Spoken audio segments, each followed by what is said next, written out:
Gloria a Dios. Te adoramos, Jesús. Gloria a Dios.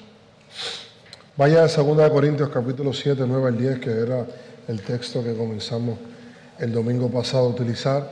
2 Corintios capítulo 7, 9 y 10. Vamos a ir otra vez sobre ese texto, ¿verdad? Para seguir el tema que estamos trabajando. Recuerden que estamos haciendo, ¿verdad?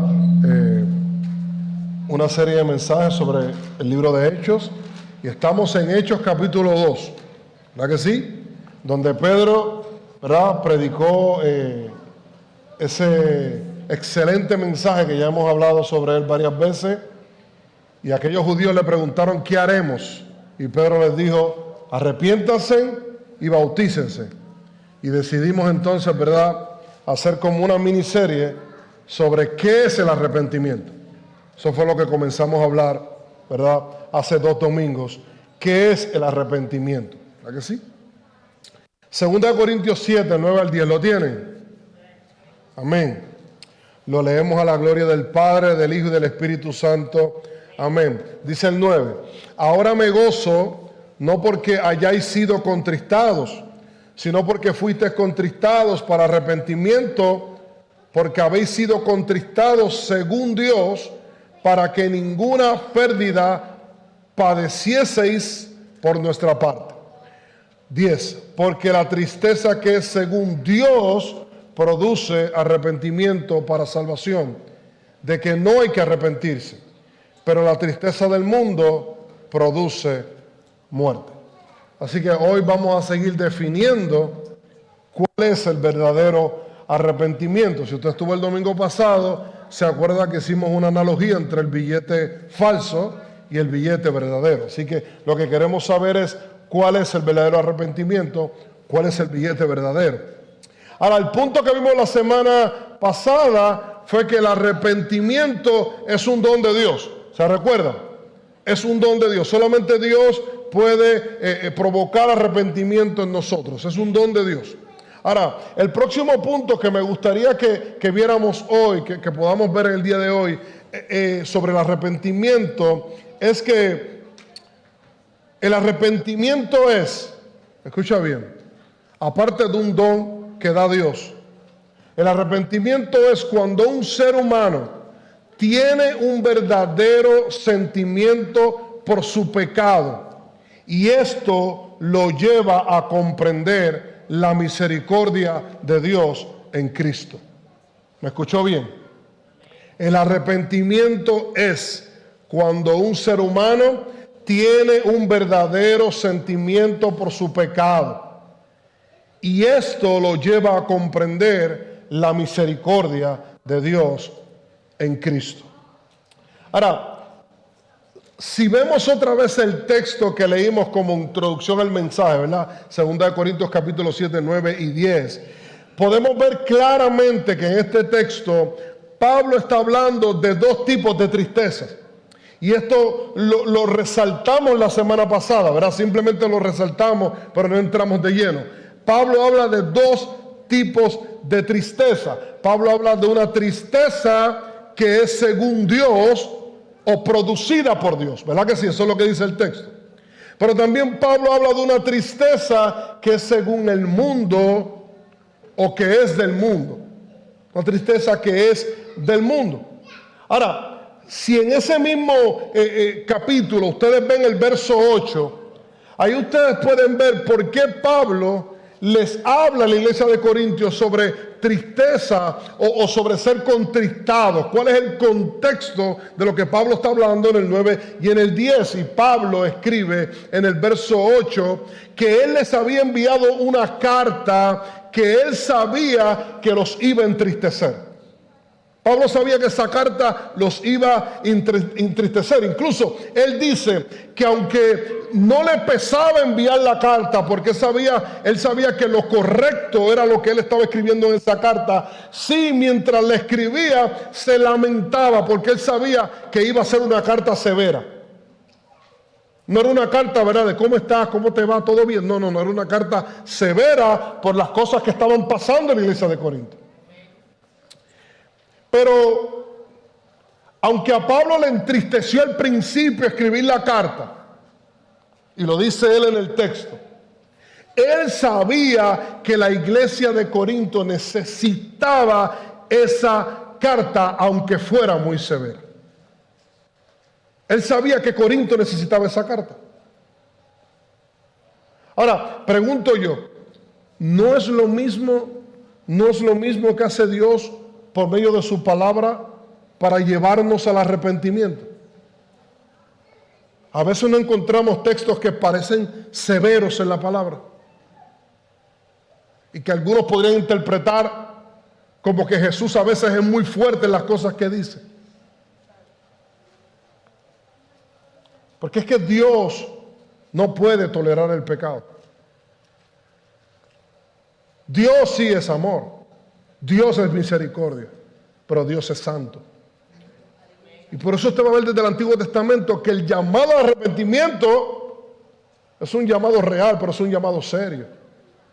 Es un llamado serio de parte de Dios. Por eso el autor de la carta a los Hebreos, mira lo que habla sobre Dios en el capítulo 12, 5 y 6. Él dice: hijo mío, no menosprecies la disciplina del Señor, ni desmayes cuando eres reprendido por Él. Sí, Dios es un Dios que disciplina y que reprende. Él es el dueño de toda la tierra, Él nos creó. Y es el único que es 100% perfecto para reprendernos, ¿verdad? Porque a veces, quizás si una persona ¿verdad? Que yo pienso que está peor que yo, me viene a reprender: ay, chico, pero cállate la boca, voy a decirme tú a mí. Si tú estás peor que yo. Usted no se ha encontrado con gente que lo quieren corregir a uno. O a veces en el trabajo, gente que no sabe nada y quiere corregir a uno en el trabajo. ¿Ah? Pero no es lo mismo cuando es Dios el que corrige. No hay argumento contra Dios. Por eso a mí me gusta esa palabra en el libro de Job, cuando Job dice: ¿y quién va a llevar a Dios al tribunal? ¿Quién lo va a llevar? Y lo va a acusar a él. ¿Quién se puede presentar al tribunal y decirle: Dios, siéntate en la silla del tribunal, yo te voy a interrogar? ¿Quién tiene el valor para hacer eso?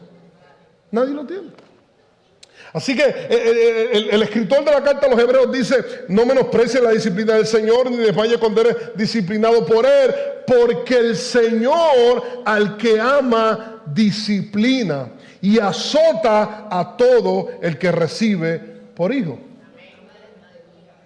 Pablo sabía que la carta era fuerte, pero el fin de la carta, escuche bien, y esto lo dijo un comentarista, el fin de la carta era herir para sanar. Herir para sanar. Cuando verdaderamente nos arrepentimos, es porque por la gracia de Dios ahora yo puedo sentir lo que verdaderamente le hace el pecado a mi vida. Ahora yo tengo sentido, ahora yo entiendo qué es lo que le hace el pecado a mi vida, y por eso es que me puedo arrepentir verdaderamente. Por eso es que Dios es tan fuerte cuando denuncia el pecado, porque Él lo que quiere es como decir: wake up, escúchame, ¿entienden? Yo me imagino que, mire, y voy a hacer esta analogía porque siempre con los hijos es como quizá el amor más parecido entre Dios y nosotros, pero eso Dios nos ve como hijos, amén. Pero si tu hijo estuviera muriéndose ahí, tú no estarías: ay, chico, levántate. No, usted estaría no, despierta, vamos, que yo creo que nadie estaría ahí diciéndole: por favor, no te mueras. Es un grito de auxilio, porque amamos a nuestros hijos. Así que el hecho de que Dios nos llama al arrepentimiento es un grito de auxilio, es un grito de amor. Para que veamos lo que realmente hace el pecado en nuestra vida, porque nosotros no nos damos cuenta, por nosotros mismos no lo sabemos.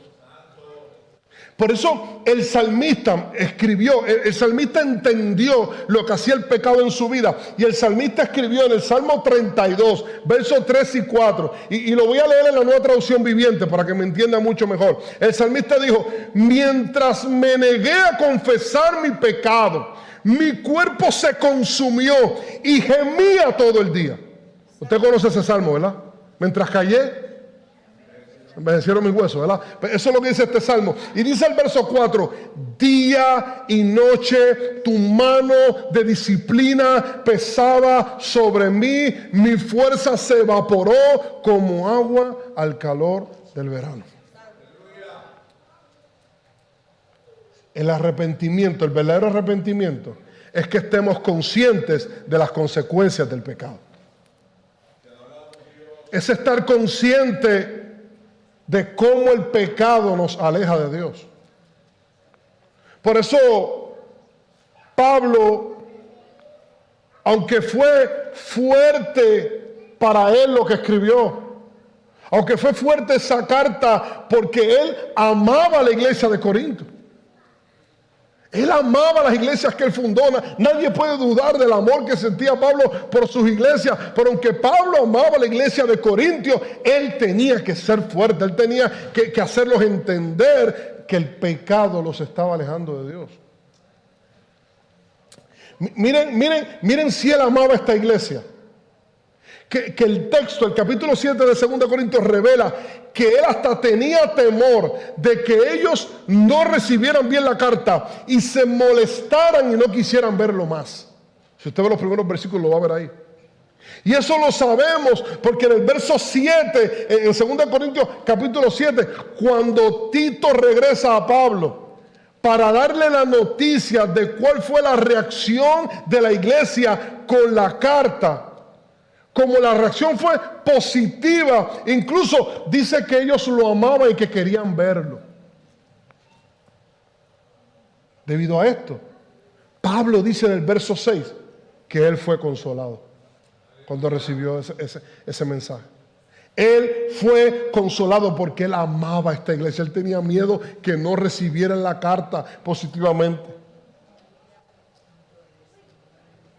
No podemos tener miedo de predicar el evangelio. Vivimos en una época donde todo el mundo se ofende por cualquier cosa. Tampoco es una carta abierta a ofender a quien queramos. Pero tenemos que predicar el evangelio. Y muchas veces el evangelio va a ser ofensivo. Porque muchas veces el mensaje del evangelio va a ir en contra de mi pecado. ¿Sí? Así que Pablo dice que él fue consolado. Fue consolado. Y en el verso 7 dice que él se regocijó aún más cuando recibió la noticia de que ellos habían entendido la carta, de que ellos habían entendido que habían pecado, aunque era fuerte la carta, que ellos se habían entristecido reconociendo que lo que Pablo decía en su carta era verdad. Incluso en el verso 9 él comienza diciendo que siente gozo. Siente gozo.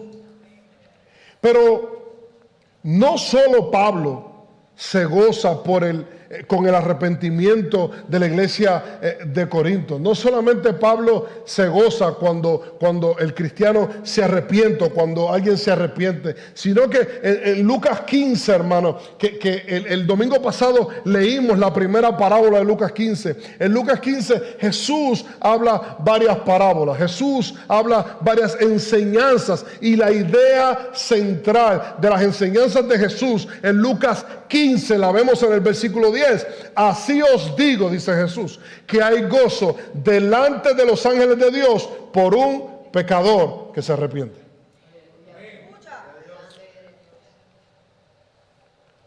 Por eso es que como iglesia, Casa de Oración, una de las cosas por las que más debemos orar, y no debemos dejar de orar, es por el arrepentimiento de los que no están en Cristo. Es importante que la iglesia ore por esto todos los días. Debemos orar para que cada vez que se predique desde este altar sea el Espíritu Santo convenciendo de pecado. Ya lo vimos el domingo pasado. Es Dios quien da el arrepentimiento, pero nosotros tenemos que orar para que el Espíritu Santo sea dando arrepentimiento a todo aquel que esté aquí y lo necesite. No podemos dejar de orar por esto. Porque debe ser de gran gozo para nosotros orar por eso todos los días. Como era para Pablo, debe ser de gozo para nosotros decir: Señor, este domingo convence de pecado, llama al arrepentimiento, liberta. Debe ser de gozo para nosotros como iglesia. Debe ser de gozo para nosotros cuando tenemos familiares en nuestro hogar que no conocen a Cristo. Señor, cuando yo tenga oportunidad de leerle esta palabra, cuando yo le diga, le predique el evangelio, rompe su corazón, liberta su corazón, dale arrepentimiento. Debe ser algo de gozo. Debe movernos eso a orar. Por eso los miembros de esta iglesia, los que saben que están en Cristo, hermanos, es importante que también estemos en comunión durante el culto. Porque hay una lucha espiritual que nosotros no vemos. Hay una lucha espiritual que nosotros no vemos. Mira, y el mismo Pablo lo dice en 2 de Corintios, que fue el texto que leímos, pero en el capítulo 4. Miren lo que dice Pablo en el capítulo 4, versos 3 y 4. Y lo voy a leer otra vez en la Nueva Traducción Viviente, hermano, escúcheme bien. Si la buena noticia que predicamos, dice Pablo, está escondida detrás de un velo, solo está oculta de la gente que se pierde. Satanás, quien es el Dios de este mundo, ha cegado la mente de los que no creen. Son incapaces de ver la gloriosa luz de la buena noticia. Sigue diciendo Pablo, no entienden este mensaje acerca de la gloria de Cristo, quien es la imagen exacta de Dios. Aleluya. Así que estamos en una lucha espiritual. Hay personas que no van a entender el mensaje. Ahora, hermano, yo quiero dejar bien claro, esto no quiere decir que Satanás tiene el mismo poder que Dios. O que Satanás puede pelear en igual de condiciones con Dios. Porque aquí el texto es claro en 2 de Corintios, están ciegos porque no quieren creer. Y si usted va a Romanos capítulo 1, ahí usted va a ver que la Biblia enseña que es Dios quien los entrega a sus pasiones, a las pasiones de su corazón. Porque mira lo que dice Romanos 1:21. Dice, es cierto, ¿por qué Dios los entrega a su ceguedad, a que no quieren creer? Es cierto, ellos conocieron a Dios, pero no quisieron adorarlo como Dios ni darle gracias. En cambio, comenzaron a inventar ideas necias sobre Dios. Como resultado, la mente les quedó en oscuridad y confusión. Pero somos nosotros, la iglesia, los que estamos llamados no solo a llamarlos al arrepentimiento, sino a orar para que Dios tenga misericordia. Ahora, también yo les dije el domingo pasado que si tú sabes que no estás en Cristo, nada evita que tú también ores por esa misericordia. Porque esa misericordia está para todos. La misericordia de Dios no discrimina. No discrimina. Si discriminara, el primero que nos hubiera salvado era yo. Misericordia de Dios no discrimina. Satanás no puede pelear con Dios, pero Dios le ha permitido cegar el entendimiento de algunos porque ellos mismos no creen. Pero de la misma manera, hermano, que Dios permite esto, Dios también ha decretado utilizar nuestras oraciones para llevar a cabo su plan de salvación. Por eso debemos orar. Pablo, hermano, varias veces en sus cartas pide a las iglesias que oren por él para que Dios lo ayude a llevar a cabo su ministerio. Varias veces lo hace. Es importante la oración para esto. Pero fíjense lo que dice en 2 de Tesalonicenses 3:1 específicamente. Dice, finalmente, amados hermanos, les pedimos que oren por nosotros. Oren para que el mensaje del Señor se difunda rápidamente y sea honrado en todo lugar a donde llegue, así como cuando les llegó a ustedes. Tenemos que orar, iglesia, no podemos dejar de orar. Dios va a salvar a muchos, Dios va a tener misericordia, pero Dios ha puesto a la iglesia para que ore por eso. Es nuestra responsabilidad orar. Porque nosotros no podemos cambiar a nadie.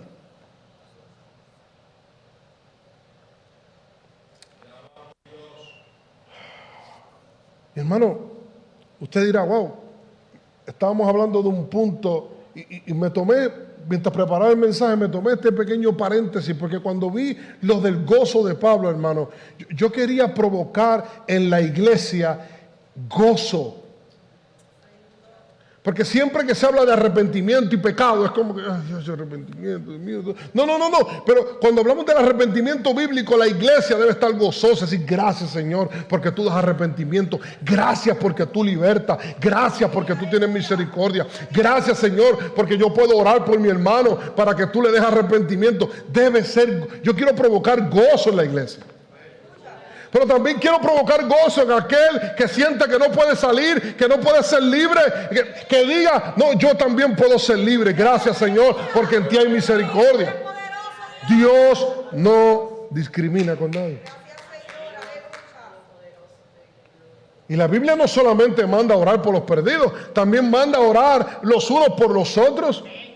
Hay hermanos de la iglesia que están pasando por pecados que no los pueden dejar, que no los pueden abandonar y están peleando con su pecado. Y también nosotros estamos llamados a orar por aquellos que son cristianos, que son miembros de la iglesia y están peleando por su pecado. Orar para que Dios les dé arrepentimiento. Ahora, recuerden la idea que veníamos trayendo, hermano. Una carta severa de Pablo. Porque el llamado al arrepentimiento, sí, es un llamado duro. Y busca incomodarnos. ¿Sí? Busca incomodarnos. Usted no sabe, cuando yo estoy tratando de acomodar estos mensajes, digo, Dios mío, Padre, y empieza a acordarme, Dios mío, perdóname por esto, perdóname. No es fácil a uno preparar este tipo de mensajes. Porque yo también estoy peleando con mis pecados. ¿O usted cree que Jacqueline se casó con un ángel? Se supone que ella dijera amén. Pero no dijo amén. No, porque no se casó con un ángel. Esa es la realidad. Se casó con un vil pecador que ha sido salvado por gracia. Simplemente por gracia. Así que el mensaje del arrepentimiento es un mensaje duro. Es un mensaje duro, nos quiere sacar, nos quiere incomodar, nos quiere sacar de nuestro pecado. Es un mensaje duro, hermano. Y si volvemos a la base de todo esto, que es la predicación de Pedro en Hechos capítulo 2, no podemos negar que los argumentos de Pedro fueron duros en contra de los que estaban allí escuchándolo. No podemos negar que los argumentos fueron duros, pero eso fue lo que el Espíritu utilizó para tocar sus corazones y para que escucharan la palabra.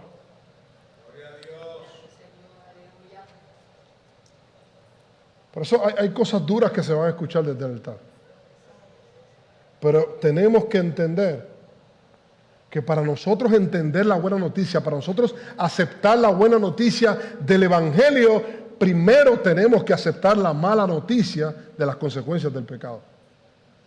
Si usted va a la carta a Romanos, la buena noticia es la justificación. Antes de eso, Pablo da una mala noticia. No hay quien busque a Dios. Todos hemos sido destituidos de la gloria de Dios. Sin embargo, mire qué cosa. Es un mensaje duro, ¿verdad que sí? Sin embargo, no elimina el amor de Dios. No elimina el amor de Dios.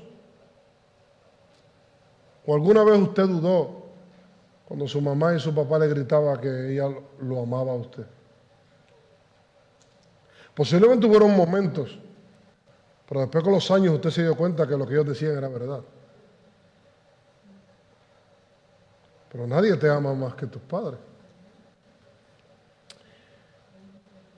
El mensaje del arrepentimiento no elimina las promesas de Dios. No elimina su amor. Al contrario, cuando tenemos, escuche bien, cuando tenemos un verdadero sentimiento hacia nuestro pecado, cuando somos confrontados por el llamado al arrepentimiento y vemos las consecuencias del pecado, eso embellece la gracia de Dios.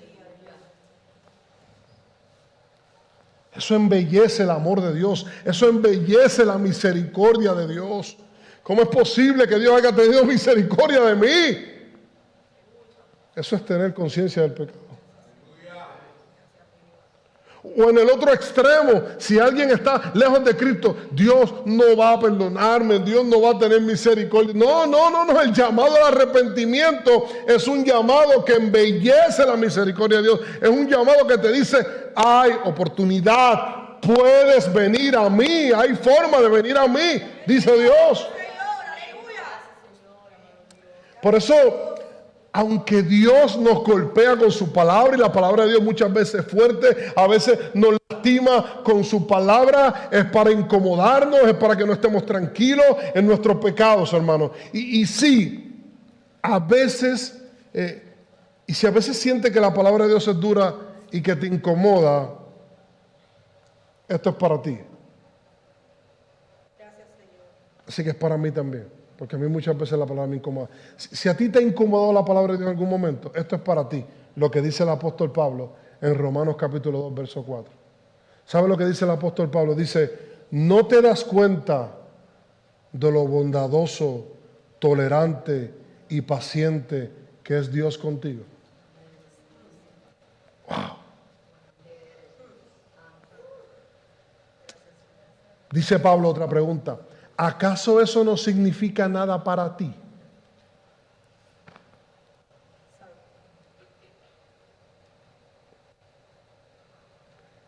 Mire, ¿usted sabe cuántas veces que está aquí todavía ha tenido que decirle a Dios, Señor, yo merezco el infierno?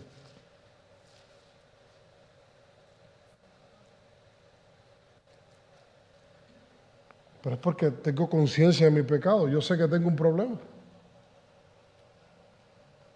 Pero voy a Él porque solamente la gracia me puede llevar hacia Él. Entonces Pablo dice, ¿acaso eso no significa nada para ti? Sigue diciendo Pablo, ¿no ves la bondad de Dios? ¿No ves que la bondad de Dios es para guiarte a que te arrepientas y abandones tu pecado? Romanos capítulo 2, verso 4. Mire, hermano, cuando Dios nos da un verdadero arrepentimiento, podemos contestar las preguntas que Pablo dice aquí. Podemos darnos cuenta de la bondad, de la tolerancia y de la paciencia de Dios. Todo esto comienza a tener un verdadero significado, comienza a tener sabor el Evangelio. Aunque mire, hermano, cuando verdaderamente nos hemos arrepentido, aunque la palabra de Dios sea fuerte, podemos entender que es para guiarnos al arrepentimiento. Como ahora podemos entender que mamá y papá tenían razón. ¿O alguien aquí todavía cree que papá y mamá no tenían razón? Yo espero que ninguno de mis hijos alce la mano.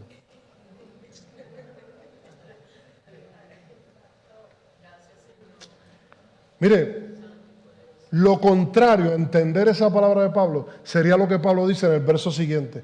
Ahí mismo en Romanos capítulo 2, en el verso 5, dice Pablo, pero eres terco y te niegas a arrepentirte y abandonar tu pecado. Por eso vas acumulando un castigo terrible para ti mismo, pues se acerca el día de la ira en el cual se manifestará el justo juicio de Dios. Es fuerte el llamado al arrepentimiento. Pero es el trabajo de la iglesia predicarlo. Por eso desde el Antiguo Testamento el llamado de Dios es un llamado fuerte. Es como si Dios gritara, arrepiéntanse mis hijos. Vengan a mí, arrepiéntanse, dice Dios. Por eso, si usted va a Joel, por ejemplo, un ejemplo, Joel capítulo 2, 2 y 13, por eso pues ahora dice Jehová, convertíos a mí con todo vuestro corazón, con ayuno y lloro y lamento. Es un grito de Dios. Vengan a mí, lloren, lamentense por su pecado. Dice el 13, rasgad vuestro corazón y no vuestros vestidos. ¿Sabe por qué? Porque en el Antiguo Testamento, cuando alguien se sentía culpable porque había pecado contra Dios, rasgaba sus vestiduras y se echaba... no recuerdo, era ceniza, ¿verdad? Se echaba ceniza y era como un acto de humillación. Y Dios le está diciendo, no se rasguen el vestido, porque muchos de ustedes se han rasgado el vestido y después vuelven al mismo pecado. No, rasguen su corazón. Rasguen su corazón y no vuestros vestidos, dice Dios, y convertíos a Jehová vuestro Dios, porque misericordioso es y clemente, tardo para la ira y grande en misericordia, y que se duele del castigo. El llamado al arrepentimiento es un llamado de amor de un padre que nos grita: hijo, regresa a casa. Regresa a casa.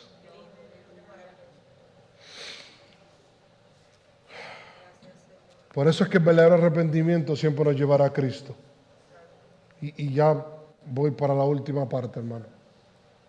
Escuche bien, el verdadero arrepentimiento siempre nos va a llevar a Cristo. Recuerden que el arrepentimiento es un dolor provocado por Dios que nos hace comprender el daño que nos hace el pecado, pero al mismo tiempo nos muestra cómo podemos reparar ese daño. Eso es lo bueno de Dios. Dios no solamente te dice: hey, hay un daño. Dice: no, yo puedo reparar.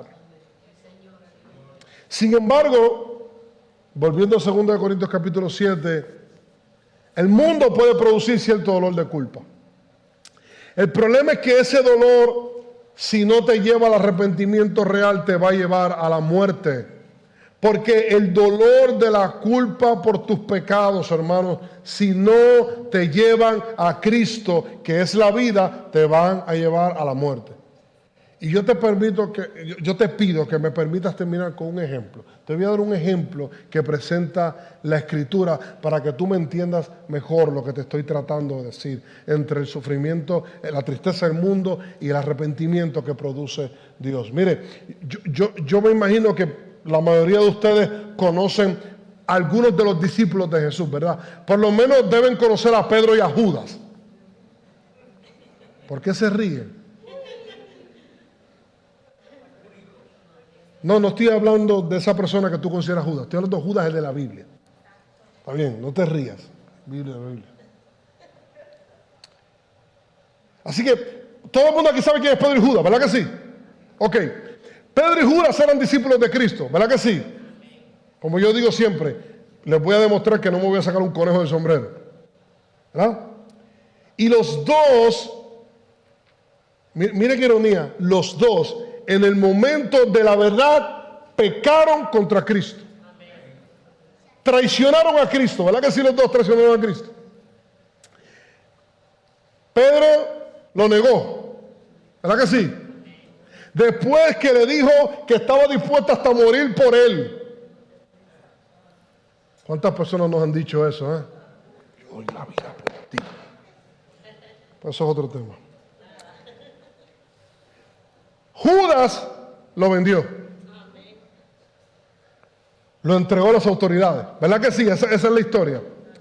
Pedro no solo lo negó. Si vemos los evangelios, hermanos, fueron varias las veces que Jesús tuvo que reprender a Pedro.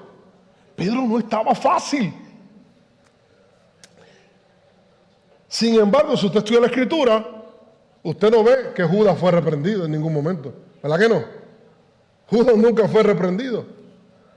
Incluso parece ser que después de la muerte de Judas es que los judíos se dan cuenta que él robaba del dinero que colectaba para los pobres. Porque si usted estudia bien los textos donde Jesús dice en la última cena, ¿verdad? En los últimos momentos, que alguien de sus discípulos lo iba a traicionar, ellos mismos se sorprendieron, ¿verdad que sí? Usted no vio a nadie decir: ese tiene que ser Judas. ¿Verdad que no? ¿Verdad? Nadie dijo: ese tiene que ser Judas. Así que Judas aparentaba ser un verdadero discípulo. Pero aunque los dos pecaron, tanto Pedro como Judas, cuando los dos fueron confrontados por la culpa, por el dolor de su pecado, los dos no reaccionaron de la misma manera. Miren la reacción.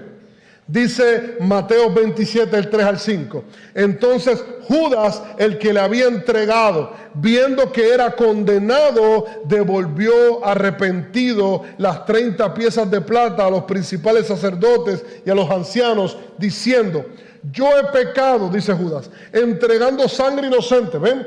Judas reconoció su pecado. Mas ellos dijeron: ¿qué nos importa a nosotros?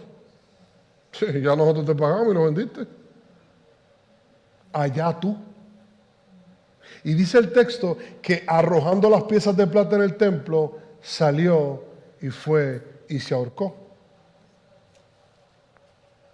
Sintió culpa, ¿verdad que sí? Se dio cuenta que había pecado. ¿Pero qué hizo? ¿Qué lo llevó a hacer la culpa? Fue y se ahorcó. Sin embargo, cuando las mujeres van a la tumba y ven que la piedra es removida, ¿verdad? El día de resurrección, dice Marcos capítulo 16, verso 5, que las mujeres entraron en el sepulcro, vieron a un joven sentado al lado derecho, ¿verdad? Cubierto de una larga ropa blanca, y se espantaron. Y el joven le dice que Jesús no estaba allí, que Jesús había resucitado. Y les dicen, miren lo que dice este hombre, les dicen: vayan a los discípulos y a Pedro, que Jesús iba hacia Galilea. ¿Ustedes se dieron el cuento del énfasis? Díganle a los discípulos y a Pedro.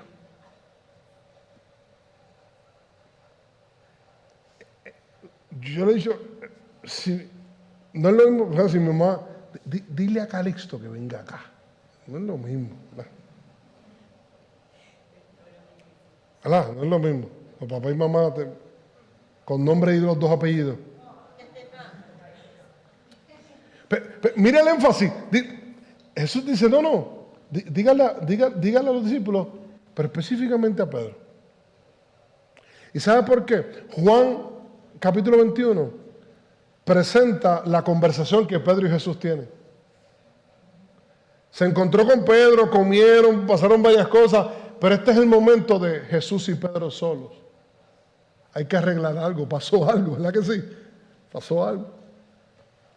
Y Jesús le pregunta a Pedro, mira, yo quiero que usted a mí me encantan las escenas bíblicas. Métase en la escena. Este hombre dijo: yo estoy dispuesto a morir por ti. Yo hago lo que sea. Aquí, mire, Jesús, me tienen que matar para llegar a ti. Y lo negó. ¿Y sabes lo que primero Jesús le dice? Pedro, ¿me amas? Oh.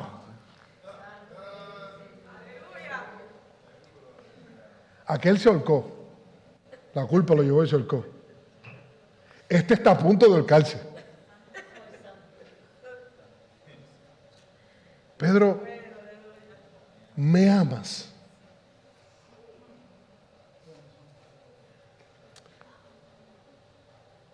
¿Sabe lo que me impresiona de esa historia? Que Jesús no fue y le pasó la mano y le dijo: Pedro, todo está bien, tranquilo. Olvídate de eso, me negaste. Yo te lo dije que me ibas a negar, Pedro. Viste que yo sé de esto, Pedro. No. Lo confrontó con su pecado. Y le dijo: Pedro, tú me amas. Ahora, Pedro. En aquel momento me dijiste: no, dímelo ahora. Que viste que todo lo que yo dije era real, que resucité. Dímelo ahora. Yo te voy a confrontar con tu pecado, Pedro. Date cuenta, tú me amas.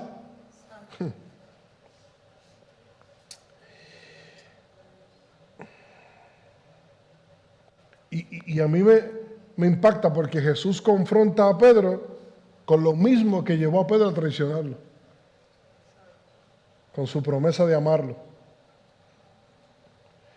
Un supuesto amor que él tenía por Jesús, de ser leal, y no lo fue. Y no solo le hizo esa pregunta tan dura a alguien que posiblemente fue a ver a Jesús cargado por la culpa de no haber demostrado su amor cuando le cuestionaron si era seguidor de Jesús. Métase en la mente de Pedro en ese momento. Por eso, la tercera vez que Jesús le pregunta la misma pregunta: Pedro, ¿tú me amas? Dice el texto que Pedro se entristeció. No se lo preguntó una vez, no dos, se lo preguntó 3 veces. Jesús, bendito.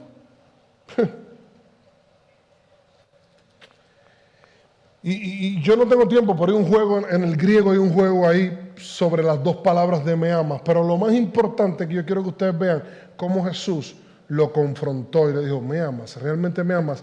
Pero Jesús solo lo quería confrontar para que Pedro supiera que sí, que él había pecado, pero que aún Jesús contaba con él.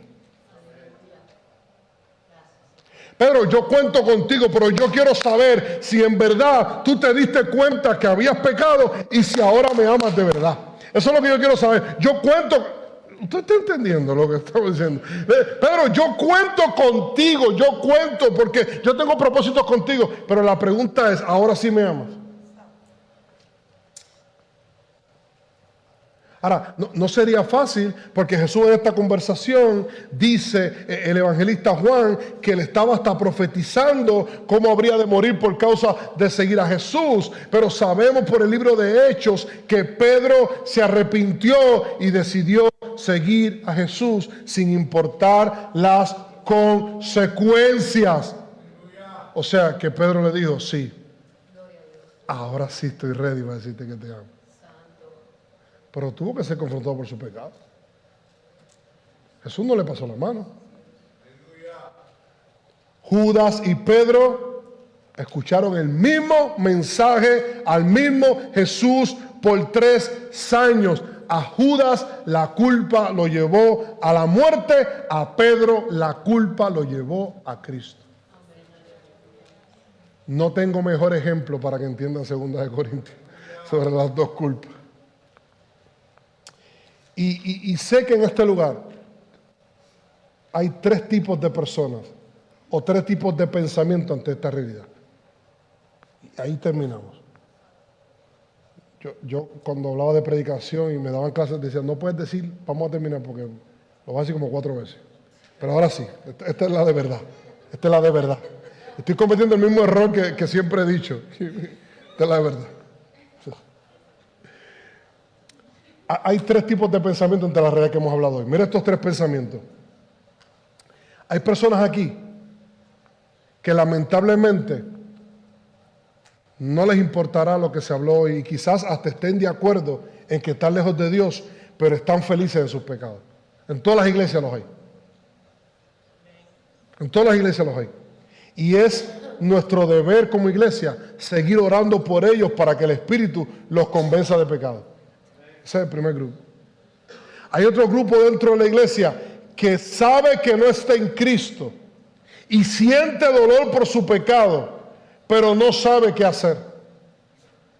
Su pecado los hiere, los lastima, pero siguen peleando y por su terco corazón no quieren venir a Cristo. Ese es el segundo grupo. Posiblemente muchas de las depresiones y ansiedades que están pasando es por culpa de ese pecado. Y lo saben que el pecado los está destruyendo. Y se niegan a venir a Cristo. Y les duele su pecado. No saben. El primer grupo quizás no le importa. Hay gente que de verdad, mira, yo me siento bien así. Pero hay gente que de verdad en lo profundo, en la habitación, como decimos, cuando estás en la soledad de tu cuarto, tú sabes que tu pecado te está destruyendo. Y tienes ansiedad, depresión por tu pecado. Porque muchas veces esos pecados sin resolver delante de Dios producen esa ansiedad. Y el tercer grupo son aquellos que saben que están en Cristo, pero también saben que han pecado contra Dios. Y Satanás les dice, ya Dios no te ama. Ya Dios no quiere que te le acerques. Estás muy sucio para venir a donde Dios. Aléjate, ya Dios no te ama.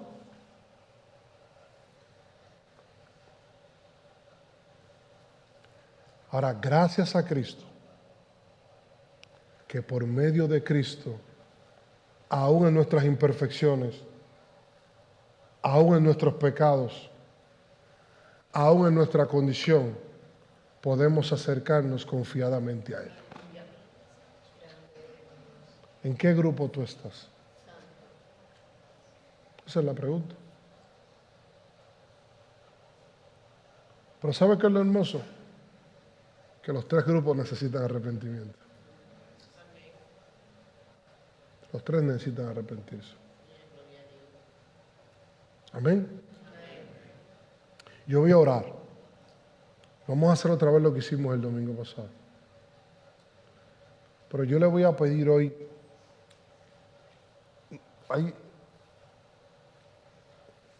esas sillas se pueden mover. Yo no veo a alguien que mueva una silla y se la ponga aquí a Ani, que Ani venga aquí al frente, por favor. Vamos a hacer lo que hicimos el domingo pasado. Voy a pedir a Ani y le voy a pedir a Jacqueline que venga acá. Por favor, Jacqueline, ven. Ven aquí al frente. No, bueno, Jacqueline también está. Jacqueline puede estar parada, pero Ani,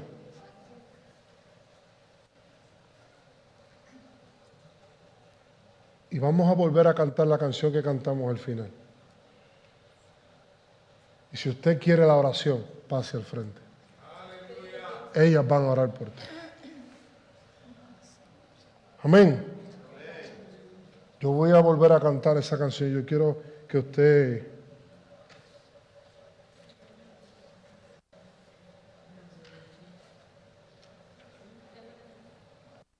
Gloria a Dios. Yo quiero que mientras cantamos esta canción, usted si siente pasar, pase.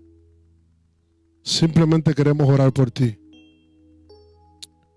Aunque el mar se levante contra mí, no temeré. El altar está abierto.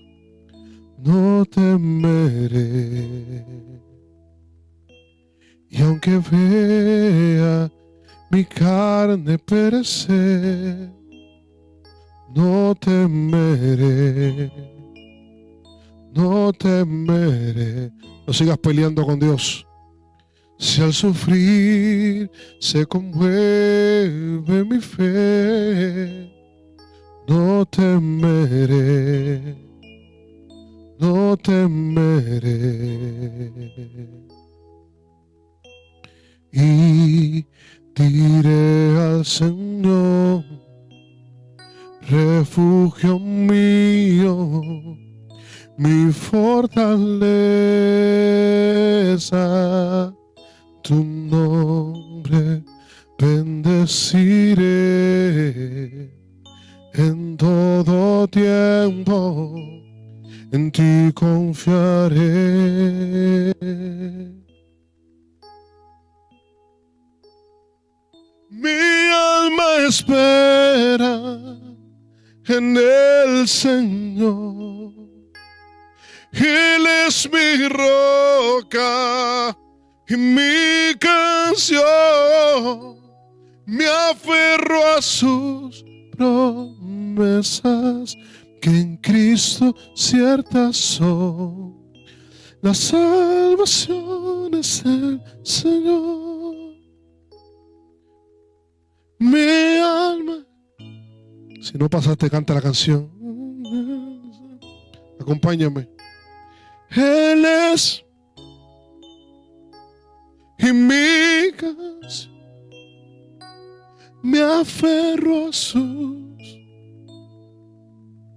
que en Cristo ciertas son las salvaciones del Señor.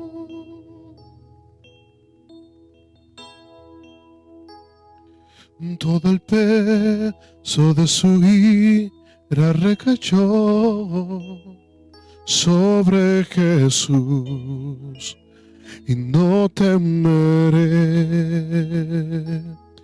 Perfecto amor que ha cubierto mi maldad y hecho fuera mi temor, y no temeré. Y diré al Señor,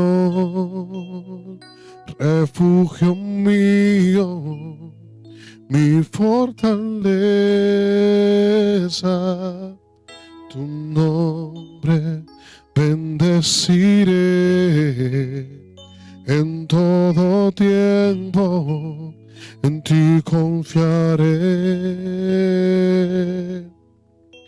Escudo alrededor de mí, no temerá mi corazón, la salvación es del Señor.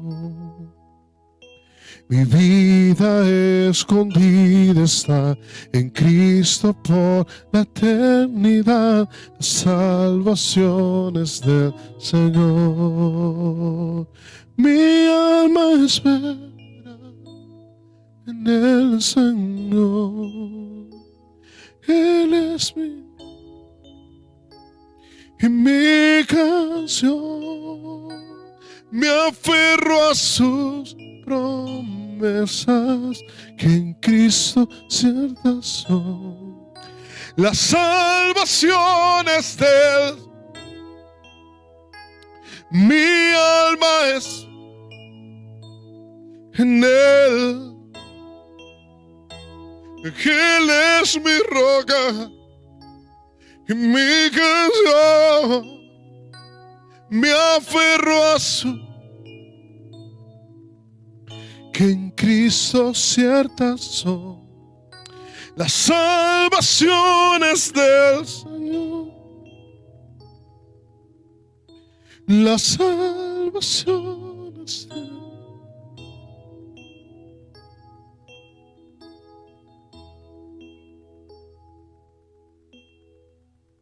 El altar está abierto, aleluya.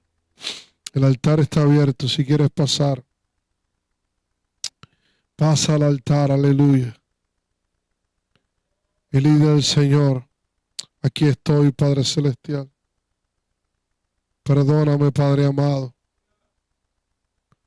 Perdóname, Señor, aleluya.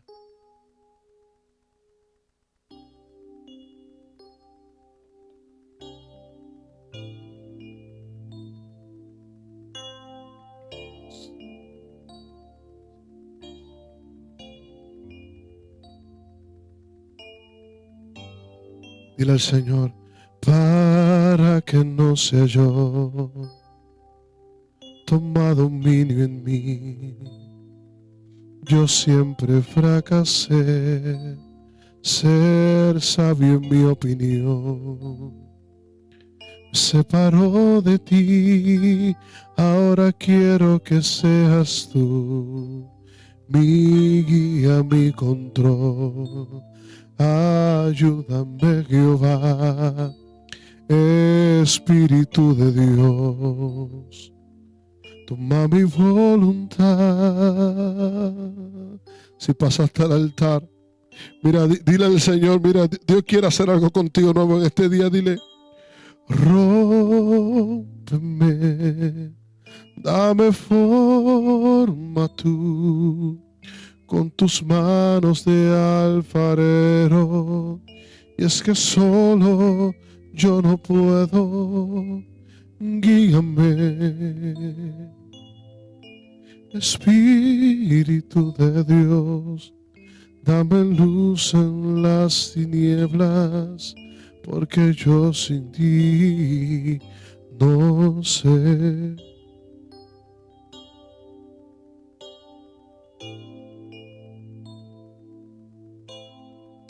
Dios es quien puede romperte y hacerte de nuevo, aleluya.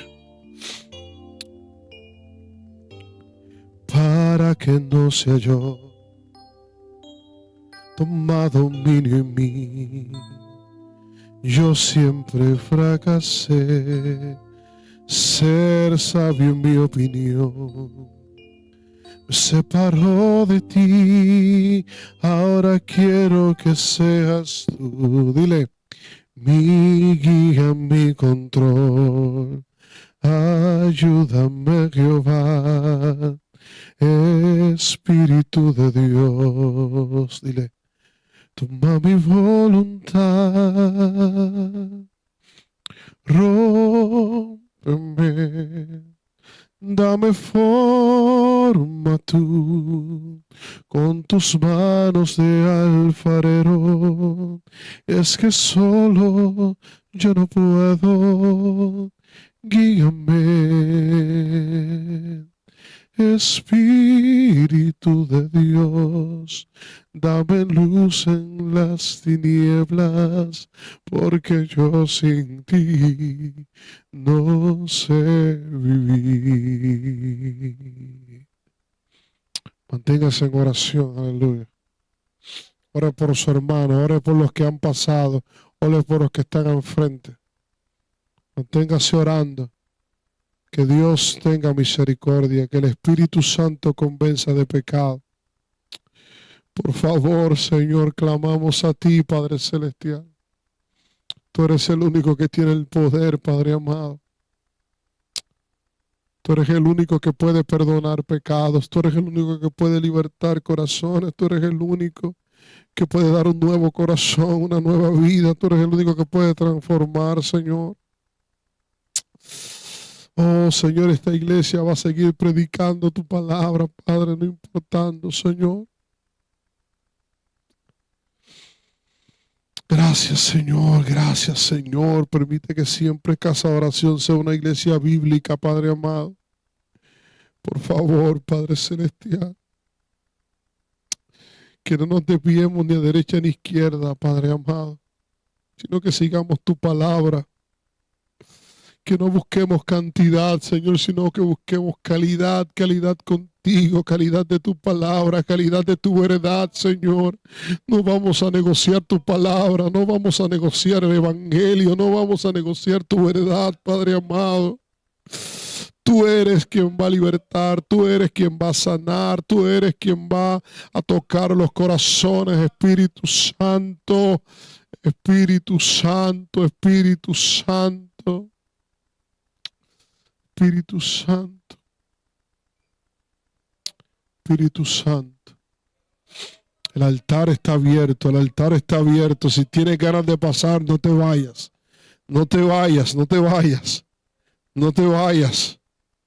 No te vayas. Hoy puede ser el día de tu salvación. Hoy puede ser el día de tu liberación. Hoy puede ser el día de tu transformación. No lo dejes para después. El después puede que no llegue. Hoy es el día que Dios ha hecho para salvación. Hoy es el día que Dios ha hecho. No dejes pasar este día, no dejes pasar este día. Simplemente queremos orar por ti.